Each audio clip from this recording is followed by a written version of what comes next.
let go of rejection. Rejection is part of the game. Okay? And also, a crush is just limited information.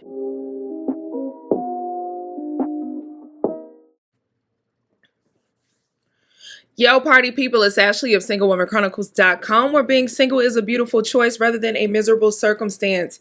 And I am looking at 2 cameras today, so if you see me look up and down, it's not because I am going through things, it's because I'm recording a podcast and I'm live at the same time. Now, I apologize for being late.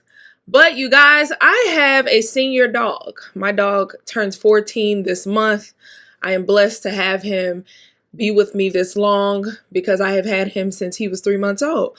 But the thing about senior dogs is they be sick. Okay, so my dog right now has congestive heart failure. So he does this thing where he coughs a lot. And often when I'm shooting something or I'm doing live video, he's making noise. And I'm like, be quiet. So usually I'll put him in my room, but today, like, he's just barking. He won't quiet. He's scratching doors. I'm like, bruh, what? Like, why don't you want to see me be great? Like, why can't I be great today, Bridges? Like why? So if you guys hear scratching or barking or coughing, it is not because I am neglecting this pup or that I am mistreating him. It is because he just don't want to be in the room. So, whoo, child. All right. Happy Monday. I hope everyone is having a great week. I am capital Tired. I am tired. So for anyone who lives in Atlanta, you know that Meg Thee Stallion was here this past weekend.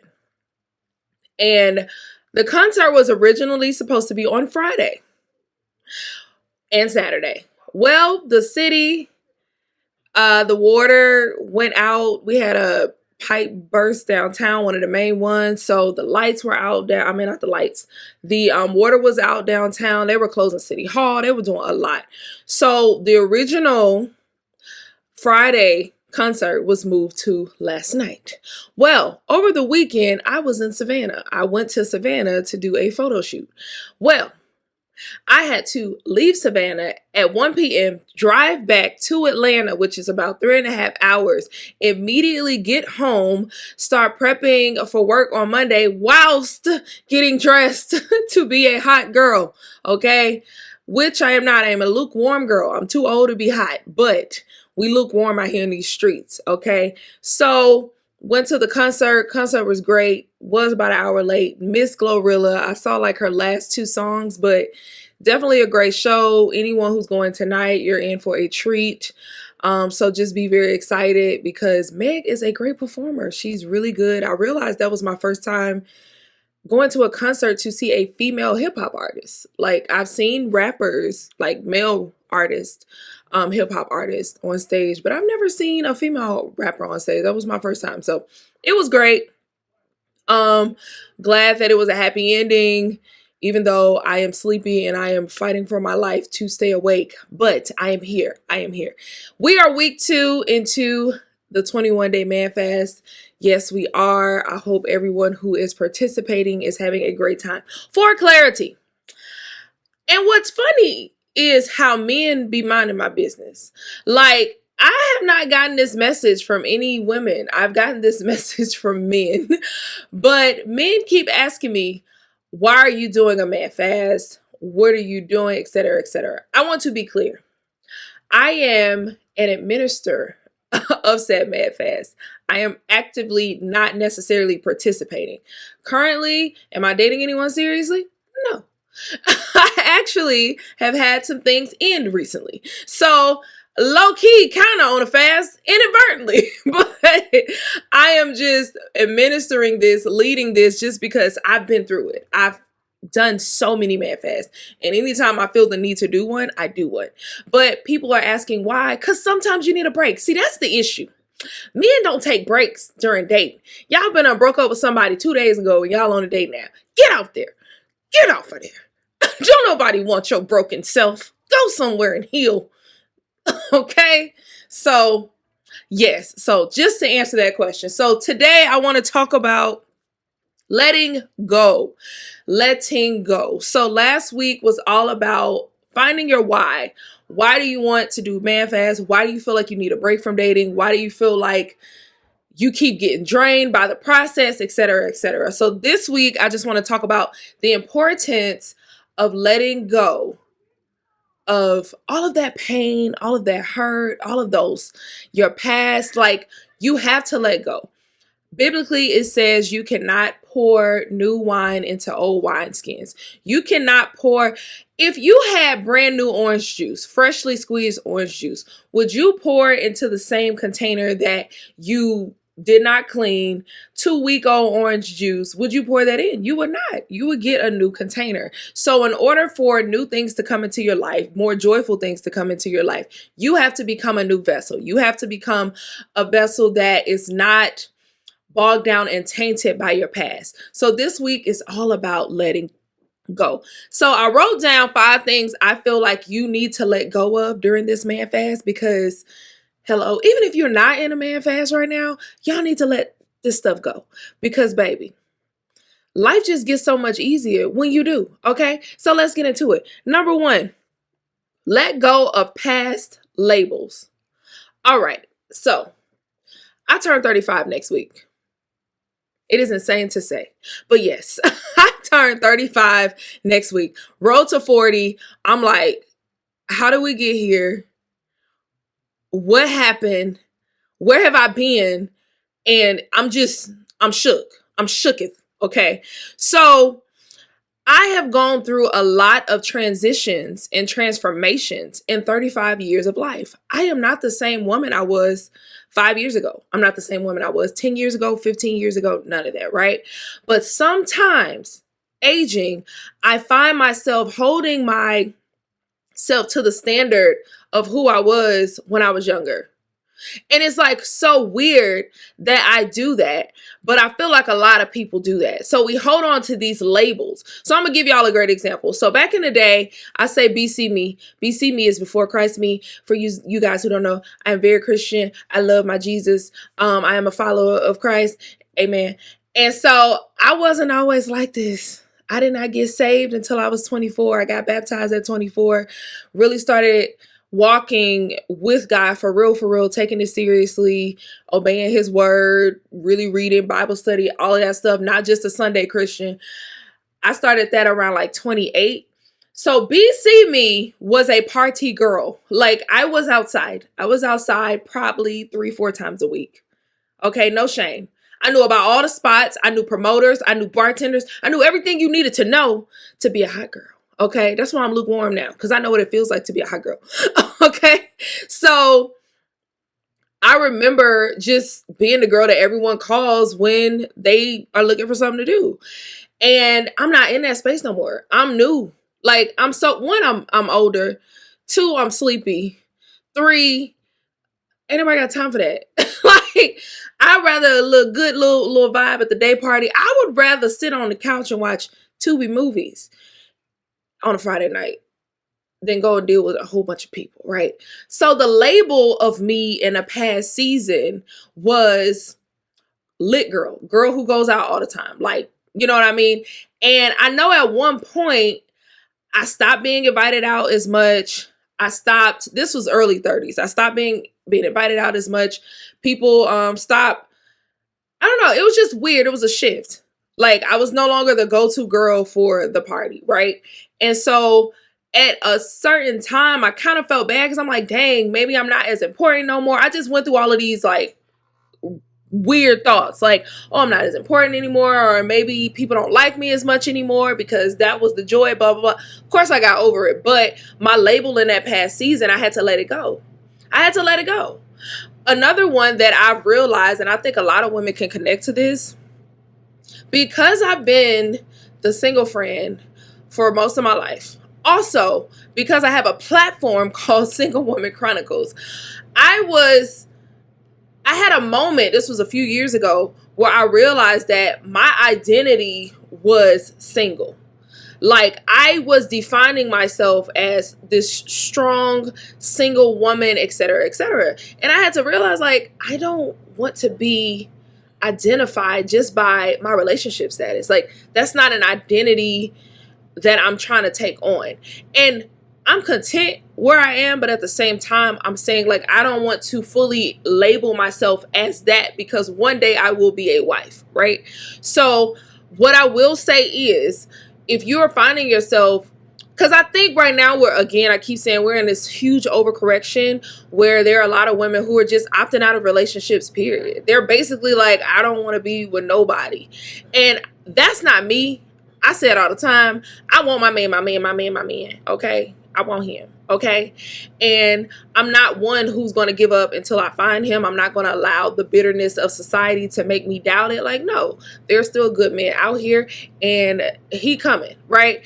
But at the same time, it's like sometimes we can get so bogged up into like one identity that we need to learn how to let go of identities from past seasons. Like, some girls, in a past season, you could have been Miss Clingy Girl because you had codependency, right? But now you healed, your abandonment issues are over, and guess what? Now you no longer Miss Codependent. You are Miss Living My Life Like I'm Golden. You are Miss Independent, okay? So sometimes you got to let go of labels from past seasons so you can walk with your shoulders back, your head held high into a new season of life. There's nothing wrong. So you got to start letting go of labels from past seasons. The second thing you need to let go of the story you tell yourself. What story are you telling yourself on a day-to-day basis? Okay? So important, because there's a study that says that every day we think a whole bunch of thoughts. I don't know how many thousands. It's like hundreds of thousands, whatever. 80% of those thoughts are negative, and I think like 60% are repetitive. So it's just like this loop going on over and over. It's like you put on a record and you just don't take that off. It's just going on over and over and over, right? So if you have a story that you have told yourself for so long, guess what? That's playing in your mind every single day. It's affecting how you view life. It's affecting how you view relationships. It's affecting everything you do, right? So you have to check, what is the story that I'm telling myself, right? So if you are a woman and you have dealt with a lot of failed talking stages, you have dealt with a lot of like negativity, maybe you start telling yourself, oh, I'm not in a relationship because I'm unattractive, or I'm not in a relationship because people don't like women like me, or I'm not in a relationship because I am 35 and now I'm leftovers. Like, if you really start telling yourself stories like that, you're going to start moving like that. You're going to start moving with your shoulder slumped. You're going to stop like, it's just going to affect a lot of things, even in like career stuff and things of that nature. Like, if you're telling yourself like, oh, I could never make that money because I've never made that much before, or oh, I could never chase that dream, or oh, I could never get that position because I don't have enough education, I don't know enough people, etc. Stop telling yourself these crazy stories. Stop telling yourself self-defeating stories. Like, aside from the relationship you have with God, the relationship you have with yourself is the second most important relationship, point blank in a period. Because if you don't have a good relationship with you, you're always going to either put other people above you, and you're not going to be a priority for yourself, so you can't maintain that in life. You're going to get burnt out, or you're going to be someone who is, because let's be honest, some people think being super arrogant, super selfish, super like, I don't care about nobody else's feelings, is them having a good relationship with themselves. That's not a good relationship with yourself, because you pushing people away, and at the end of the day, you cannot live life by yourself. I know you think you can, but you can't, okay? Because there's going to come a time when you're going to need people, right? So you have to have the relationship with yourself where you're confident, you know how to love people, you know how to let them in, and you know how to just operate in relationship, right? I just wanted to clear that up. But anyway, so you want to definitely have a good relationship with yourself. And a part of that is telling yourself the right story. So sometimes in life, I did a workbook. It's out. It's on Amazon. It's called How to Get Unstuck When Life Sucks. So sometimes in seasons of life, we can feel like we're stuck. And when you feel like you're in that stuck place, you could be telling yourself a story in your head like, I'm going to be here forever. This is never going to end. I hate it here. I got to get out of here, but I feel like I'm never going to get out of here, etc., etc. Guess what? If you're telling yourself that over and over, you're not going to move. You have to start rewriting your story. You have to start telling yourself a different story, a new story, a story you have not seen yet, but you're putting faith in front of it, right? Like, we walk by faith, not by sight, right? Which means that we don't have to see a thing to believe a thing. So you need to start telling yourself a new story. So in your dating life, you have to start telling yourself, I'm not going to be single forever. There is someone out here for me. I don't care what nobody say. It's a good man out here, Savannah, and I'm going to have him, right? So you have to start telling yourself new stories in order to get new results. The third thing you need to let go is let go of rejection. Rejection is part of the game. Okay? And also, a crush is just limited information. So if your crush rejects you, you don't even know what bullet you just dodged. You don't even know. Because again, a crush is just limited information. Okay? But no, seriously. I stopped taking rejection personally. So recently, okay. For those who don't know, I'm celibate. Been so 7 years. It's insane. It's crazy. I don't want to talk about it. But yeah, recently I was dating someone and I told him about my celibacy and he rejected me. And he didn't do it in a respectful manner because I've had it done respectfully. Like, I had a guy, the best scenario I can explain is there was one guy who, when I told him, because he was dating for marriage, he was like, oh, I like you, I respect you, but at the same time, that's just not something I know I can do, but I think you're a dope person, but I just can't do that. I respected that man. Still to this day, he's married.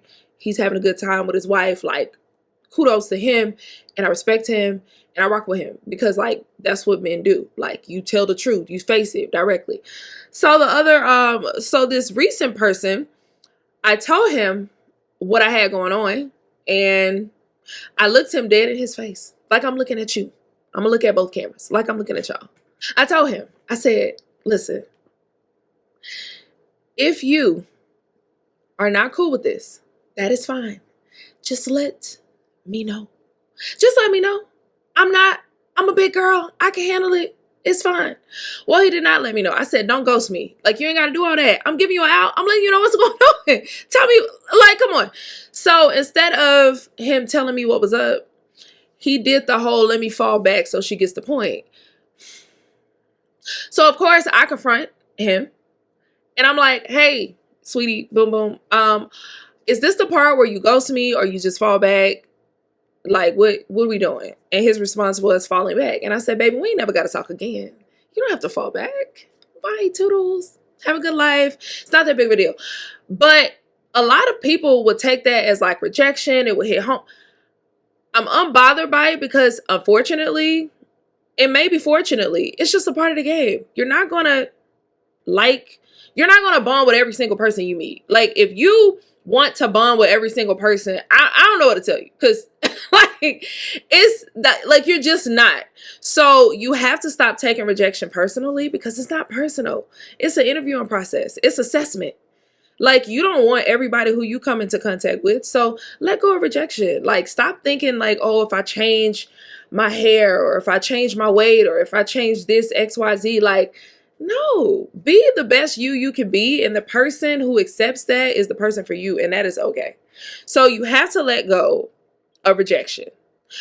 Fourth, let go of should have been. Okay, should have been. I did a post on this. Should have been be having y'all messed up. I should have been XYZ by now. I should have had kids by now. I should be married by now. I should have this career by now. I should be a millionaire by now. All of this stuff. Y'all, relax. Relax. Because should have been be having y'all messed up. Because if God wanted you to be that at the time, you would be that already. Just because you haven't made it to a point in life yet, that doesn't mean it's never going to happen. So stop putting yourself under the pressure of should have been because you cannot fully experience now when you are stuck in should have been. So you have to let that go. And letting that go is not easy. I'm not going to sit here and act like, oh, you're just going to wake up one day and you're no longer going to feel like, dang, I had this goal by this age, this goal by that age, this goal by that age. But sometimes, not sometimes, honestly, in life, the quicker you realize that you do not control time and when things come to you and when things happen, the easier this stuff will be. Because I've had several moments in life where I was bitter, discouraged, disappointed, depressed because I felt like I should have had something by now that I did not have. Right. So I just had to say, you know what? Let me take my hands off and I'm going to let go because I don't know what God's saving me from. I don't know what he's saving me for or who he's saving me for. So you got to let go of should have been, because should have been be having y'all messed up. Okay. The last thing you need to let go of is, please, I beg of you, let go of the negative outlooks that you have on your dating life. I'm not telling y'all to be oblivious. I'm not telling y'all to stop seeing a spade for a spade. I'm not telling y'all to not have discernment. I'm not telling. Okay. But what I am saying is everything that comes out of your mouth when it comes to dating should not be dating sucks. Oh, I'm going to be single forever. Oh, I ain't never going to find nobody. Why are you speaking that into your life? Like, why? Yes, Joel, the should have been is real. Why are you speaking that into your life? Like, I'm not nuts. I'm not crazy. Okay. I see it. I live in Atlanta. Okay.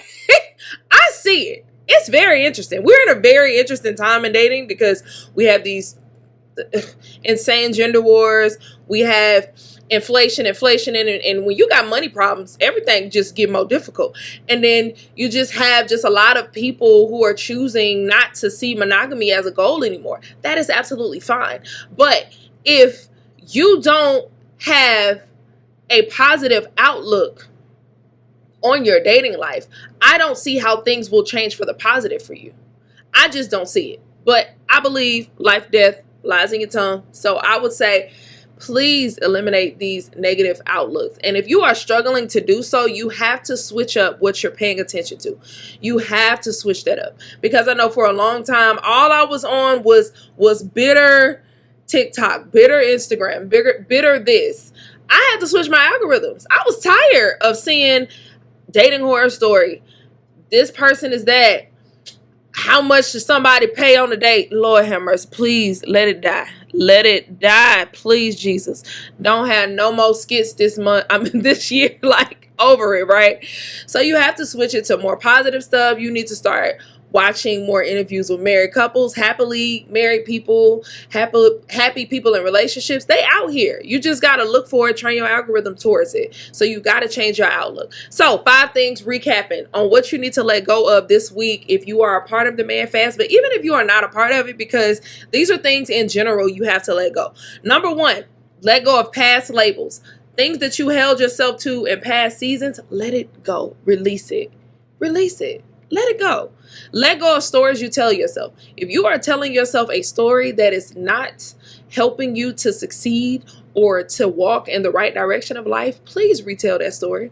Please train your brain to think better, because you should not. I know we always say we are our own worst critics, but you shouldn't be so bad that you're basically speaking death upon your life.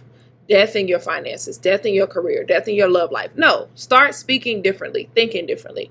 3, let go of rejection. Rejection ain't personal, because you reject people all the time. When you don't like somebody, you get mad.